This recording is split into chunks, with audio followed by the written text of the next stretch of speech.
अधिभूतम क्षरो भाव, जो कुछ नष्ट होने वाला है हमारी दृष्टि में, हमारे सामने, हमारे मन में, वो अधिभूत है, वही हमको पैदा करेगा। अधिभूतम क्षरो भाव, आत्मा के अधिपत्य में हो गए तो भजन करेंगे। यहाँ पर क्या है? अधिभूत, भूतों के अधिपत्य में।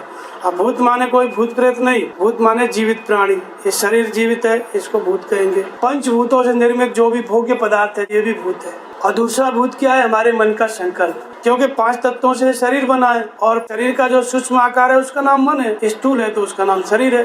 तो जो कुछ है पंचभूतों से बना हुआ है। तो जब तक हमारी दृष्टि भोग्य पदार्थों में है, कुछ भोगना चाहते हैं इस दृष्टि में, तब तक हम जो है नष्ट होते रहेंगे, अर्थात जन्म लेते रहेंगे। क्योंकि हम अपने वश में नहीं है, आत्मा के वश में नहीं है। सामने जो वस्तु दिखाई देती है, हम उसको देख के उधर दौड़ के चले जाते हैं। संसार के भोग्य पदार्थों के प्रति जब तक हम आकर्षित होते रहेंगे, तब तक हम क्या है? अद्भुत है। यही हमको नष्ट करते हैं, यही बार बार जन्म दिलाते हैं। कुछ इच्छा हो गई, फिर हम मर गए, फिर उस इच्छा की पूर्ति के लिए पैदा होंगे। तो वो जो इच्छा हुई वो किसकी हुई? भोग्य पदार्थ की। और भोग्य पदार्थ क्या है? वही भूत है, उसी को अद्भुत कहते हैं। हम उसके अधिपत्य में है, बार बार उसकी प्राप्ति के लिए जन्म ले रहे हैं। जब सुपर्णखा पंचवटी में आई, खरदूषण ने एक माया रची, सेना बना के खड़ी कर दी। 14,000 प्रेतों, करे उपाय रूप मारे, क्षण में कृपा निधान। सब में क्या है? राम देखने लगे। सामने वाले को देखे तो राम खड़े, और वो इसको देख रहा है तो राम खड़े। तो ये सोचा कि ये राम हमारे सामने खड़ा है, शत्रु है, मारो। इसने उसको मारा, उसने इसको मारा, ऐसे करके सब आपस में मर गए।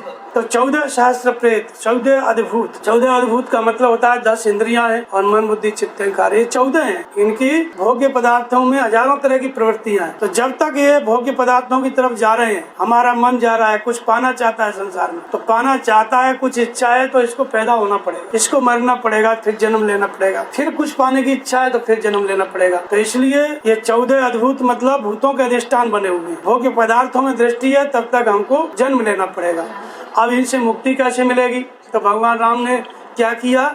वो सब राम ही राम देखने लगे। जहाँ भी दृष्टि पड़े, भोग्य पदार्थ, नाम जप रहे हैं, भजन कर रहे हैं, स्वरूप देख रहे हैं, गुरु महाराज का नाम जप, तो जो भी शब्द सुनाई पड़े वो शब्द को हटा के नाम जपने लगो। जो भी रूप दिखाई पढ़ने लगे उस रूप को हटा के गुरु महाराज का स्वरूप देखने लगो, तो फिर वो धीरे धीरे हट जाएगा। जो भोग्य पदार्थों में दृष्टि जा रही है ना, बार बार जब नाम जपेंगे तो वही खड़ा हो जाता है, उसी आकृति का। उसको हटाओ, गुरु महाराज का स्वरूप देखो, नाम जप करो तो वो हट जाएगा। ऐसे राम को ही आपस में देखते थे ना, तो राम को देखने का यही मतलब है कि भगवान के स्वरूप को देखो, नाम जप को देखो। जब भी कोई विचार आए, नाम जप के उसको काट। इस तरह से धीरे धीरे ये अद्भुत जो भूतों का अधिष्ठान बने हुए हैं, जन्म मृत्यु के चक्र में ले जाते हैं, ये धीरे धीरे क्या होता है? अधिदेव और अधियज्ञ होने लगते हैं। तो जब तक ये नष्ट हो रहे हैं, जब तक हमारे मन में विचार आ रहे हैं, तब तक ये अद्भुत है।